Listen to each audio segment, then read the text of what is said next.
Hi, Ken, David again. Okay, uh, this thought I wanted to get on video or on record has to do with things that I gleaned from D. Todd Christofferson and Russell M. Nelson as it relates to the resurrection, defending liberty, defending the resurrection, and defending God's family, and the strong killers that would do that would defend things in the way that I would interpret it, in the way that I might go about doing that.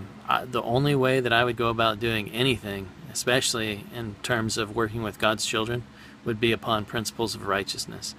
Now, what I'm going to explain here is that in doing things for Heartbeat City, it does not necessarily remove real life facts. So, like, for example, somebody could potentially kill somebody else, literally, and they could, be breaking God's commandments, and they could do that.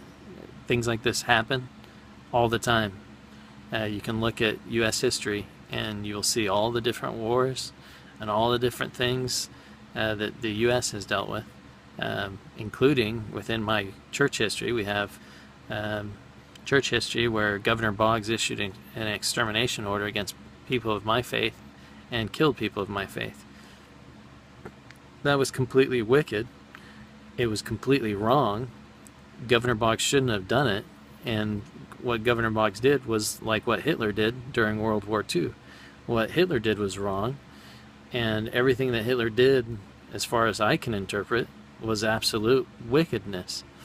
And so anybody that wants to do things like Hitler or how Governor Boggs did things, I would say they're completely out of line. They're not in line with any of God's commandments or any of the laws that govern how we would do what I would call righteous killing or righteous defending of liberty and righteous defending of the resurrection, wherein nobody would die. And that would be the only way that I would go about doing things. And to do that, you have to have purity of light. And if you don't have purity of light, you can't necessarily go about doing those things in the way that's absolutely 100% pleasing to God, because that's just the way God works. He wants things done. If it's going to be for His work, it has to be with purity of light. And if it doesn't have purity of light, then we can't call it God's way. Otherwise, none of His children would be edified. We would be frustrated. The Spirit wouldn't be there to accompany us in the things that we do. And so we just wouldn't do anything, and we wouldn't do anything wickedly.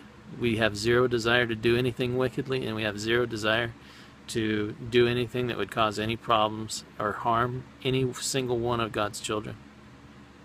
And so that's how our defense would be. It would be in a way that would preserve and protect every single life.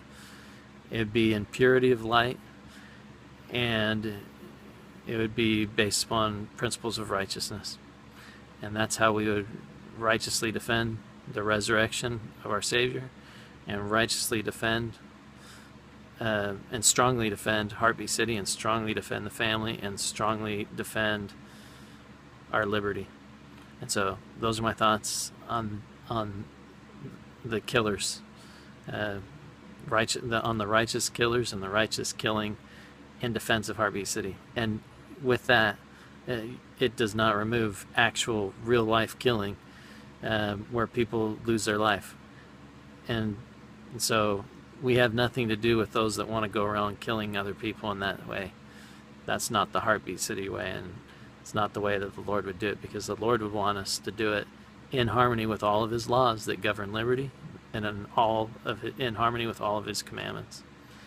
So hopefully that adds a little bit of clarity and clarification, and if I need to clarify in any other areas, believe me, I will.